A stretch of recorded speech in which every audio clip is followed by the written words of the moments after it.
Allahumma hasib. Ameen, Summa Ameen. We'll carry on with our documents. Number one is the high frequency word document, and the second one is the Madinah Reader.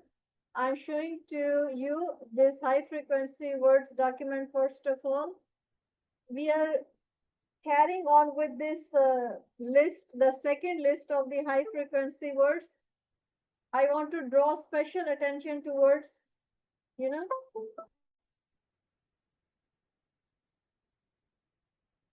yes. This is the complete list.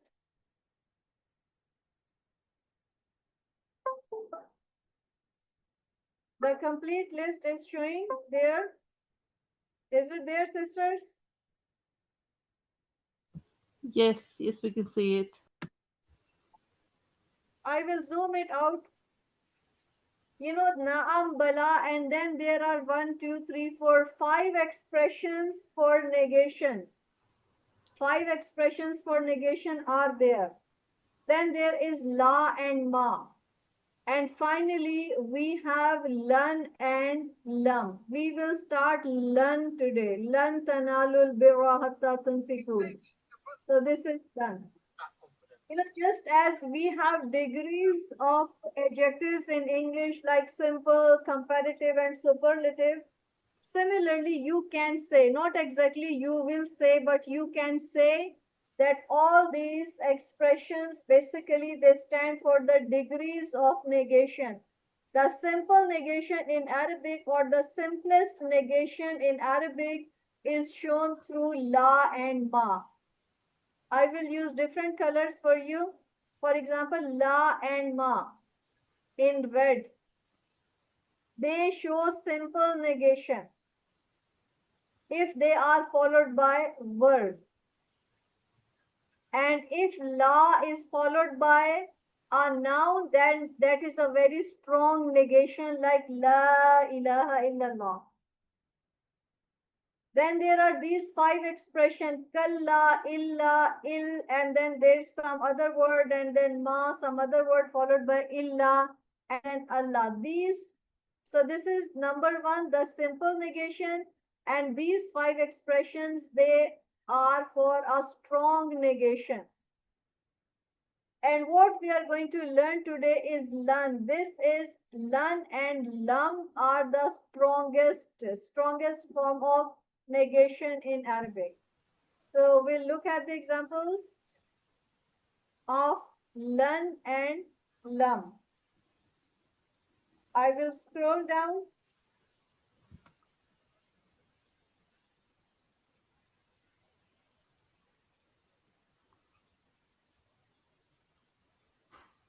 Lan will not. Okay, the best example I think is lan tanalul birra, because the fourth juz starts with this expression. Lan tanalul birra means you can never reach the height of righteousness, height of piety until and unless you do this, and this thing. So lan is a very strong, it's not just will not. It's a complete attitude behind lan.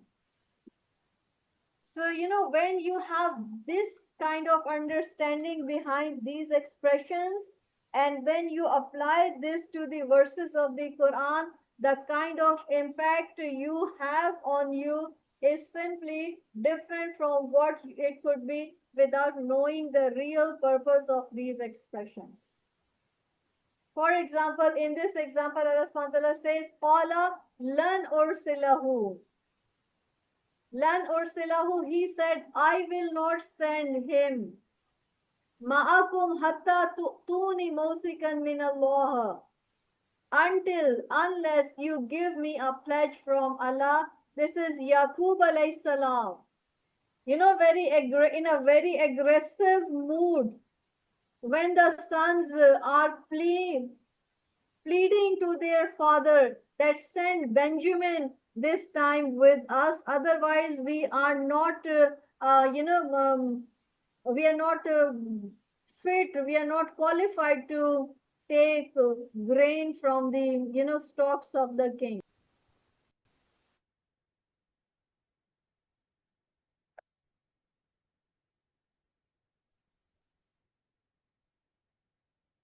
Yes, Yusuf alayhi salam has told his brothers that the grain will be denied to them if they do not bring Benjamin with them, Bin Yamin, next time. So they are back home, Palestine, Canaan, and they say to their father that send Binyamin along, or the grain is denied to us. And look at the father, he already has lost Yusuf. He says, Lan ursilahu, I will never send him with you. I will never send my second son with you because you already have,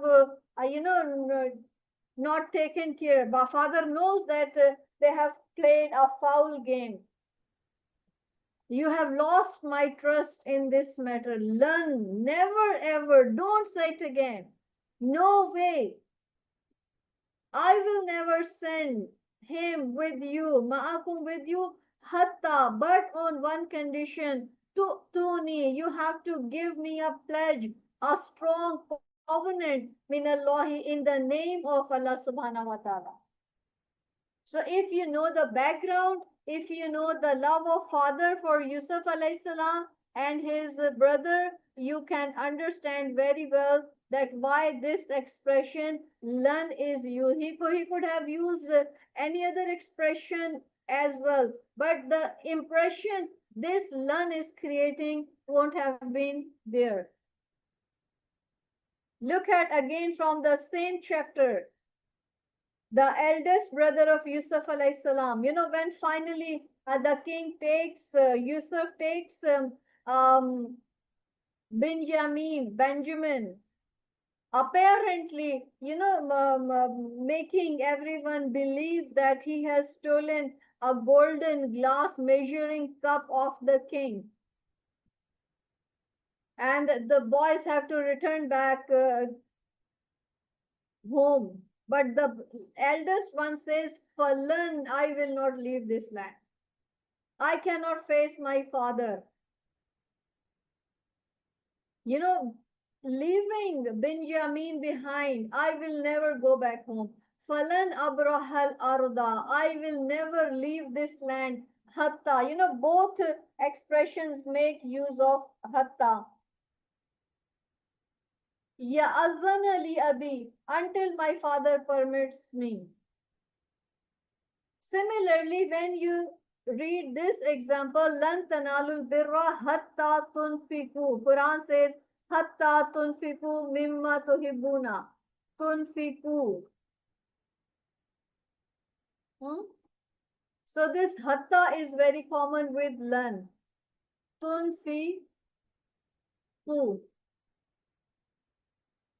You can never reach the height of the righteousness until you spend from the most beloved of your belongings. And then next is did not. It's in past tense. And the best example is lam yalid wa lam yulad. And we'll do it again. We'll do it inshallah tomorrow. We move on to the Madinah reader. Please, I need a reassurance if the lesson is showing up or not. Yes. It is showing up. That's good. Okay, it is al-baytu, and I told you that these are all proper nouns, and proper noun is used to start a sentence in Arabic. But here these proper nouns are used with a preposition, and the preposition affects the noun in a way that the last letter ends in kasra. Like baytu, al-baytu becomes fil bayti. Al-masjidu becomes fil masjidi. Al-maktabu becomes alal maktabi. As-sariru becomes alas-sariri. So there are more examples. You already have done certain question constructions starting with, you have done questions starting with a, and then ma. These are the questions that you already have done. In Arabic, there are so many words used. Like in English, you have a whole range of WH words to make to start a question. Similarly, in Arabic, there are so many words to write a question statement, and these are called ism. The question words in Arabic are also called ism or noun. This one is Aina. Aina Muhammadun. Where is Muhammad? So Aina basically means where is Muhammadun. And it is the subject form of Muhammad because Muhammad is doing something. He is being somewhere. Be, being, was, these are actions, verbs. Those having done some English for English grammar, they know it really very well. Aina Muhammadun.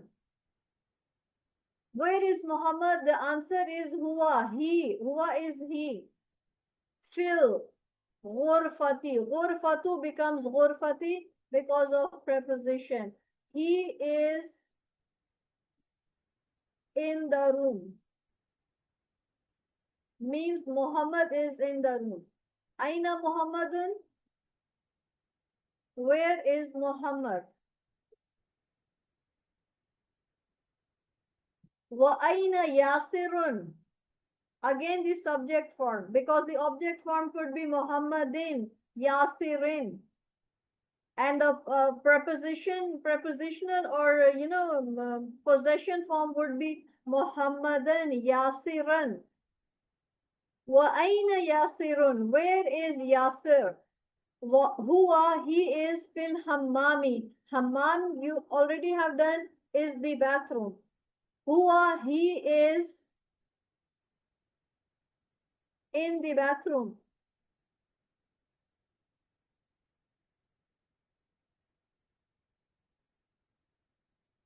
Again, he. Third person, masculine, single.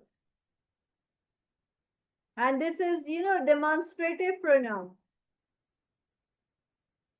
Wa aina aminatu. Arabic word, most of the names of the females in Arabic, they end at ta, this ta. For example, if you have to ask where Dr. Abida is, for example, you would say wa aina abida tu. Normally, we never use this abida tu expression. Means if I have to ask about Abida, how are you doing? I won't say Abida tu, how are you doing? But in writing form, you have to say this ta, you have to write this ta, and you have to say it too. Like even with my name, if you have to ask about me, where is I am, you would say wa aina Nabila tu, wa aina Aisha tu. So where is Amina? Where is Muhammad? Where is Yasir? And where is Amina? Now Hiya is she. Third person, single, feminine, demonstrative pronoun.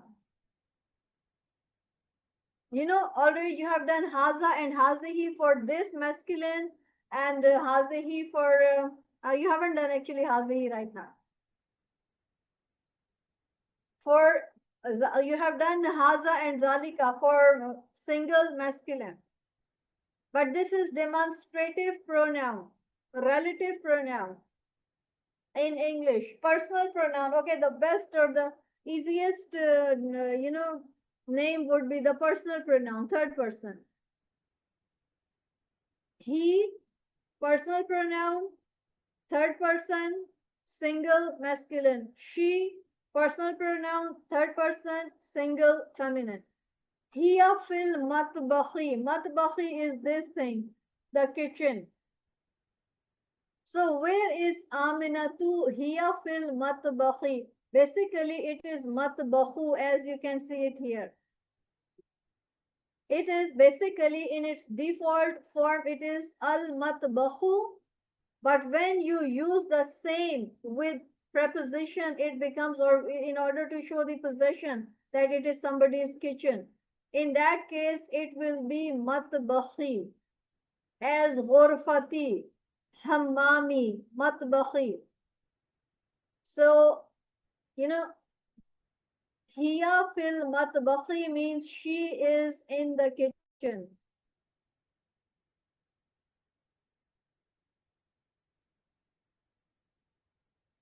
She is in the kitchen. Ainal kitabu, this kitab. Where's the book? Huwa, kitab, you already know that is a masculine noun. In Arabic, every noun is assigned a gender. Even kitab is assigned a gender. It is masculine because it doesn't have this ta in the end. Ainal kitabu huwa, he is. Huwa is used for he. But in case of book, it is translated as it. In case of ghair akil, in case of inanimate object, in English translation, instead of he, you will use it. And you know the rule, even in English, it goes like this. It replaces he and she for the non-living things. Huwa alal maktabi. Maktabu becomes maktabi because of the preposition. It is on the table, on the desk. It is on the desk, writing table, or any word that explains this thing can be used. Next is aina sa'atu, not ainal. Ainal, lam sound is there, ainal, but not ainal sa'atu, aina sa'atu. Because this alif and lam are silent. Sa'atu is a clock or sa'atu is watch. A clock or a watch. Both are as-sa'atu. Where is the clock? Okay, no picture for this sentence. But the answer is here. Clock is feminine. Clock is feminine because this ends at this round ta. Sa'atu has this round ta. This round ta is the first sign for a noun being feminine. So when you have to answer, you won't say huwa, you would say hiya. Hiya means she. But sa'at is ghair akil, it is non-living. In English, you would use word it for it. Hiya ala sariri means the clock is, she is. It is on the sarir means bed. The clock is on the bed or the watch is on the bed. Okay, sisters, now you please come with your questions. I would repeat the lesson again. As I have told you, we have already done certain constructions of the question statements that mainly started with a and ma. Today we are doing another question word that is aina. In Arabic, there is a long list of the question words. They are all called as nouns. So this is the next question word that we learned today. It is aina, and aina means where. Aina Muhammadun, where is Muhammad? Muhammadun. Muhammadun is in its subject form. When the word Muhammad is used, the noun Muhammad is used as a subject, it would be Muhammadun. Because Muhammadin is for possession. Possession or preposition. Muhammadan is for object case. Subject, there are three conditions for a noun. subject, object, and possession or preposition form. So here Muhammadun is the subject form of the noun. Aina Muhammadun, where is Muhammadun? Means where is Muhammad? Huwa means he. Fil ghurfati. Ghurfati is, it's in kasra. The last letter is in kasra because of preposition. He is in the room. Next, same question. Wa aina yasirun. Subject form of yasir, the noun yasir. Answer is he.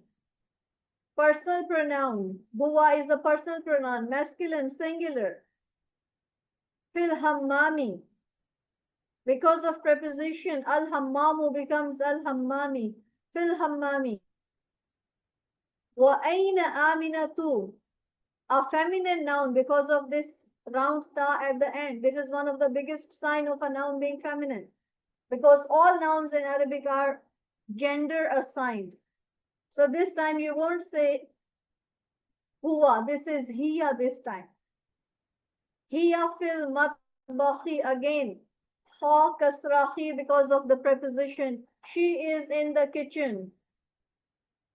Next is Ainal kitabu. This kitab.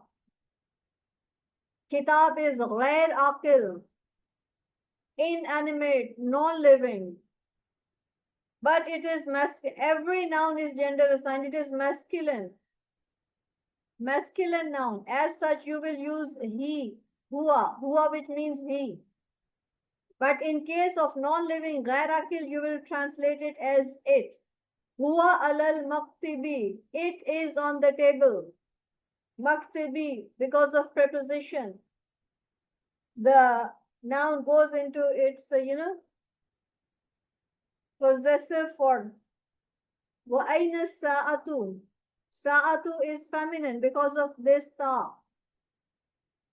So you can't say huwa for it. It is she. Because it is non-living, you will use it in English translation.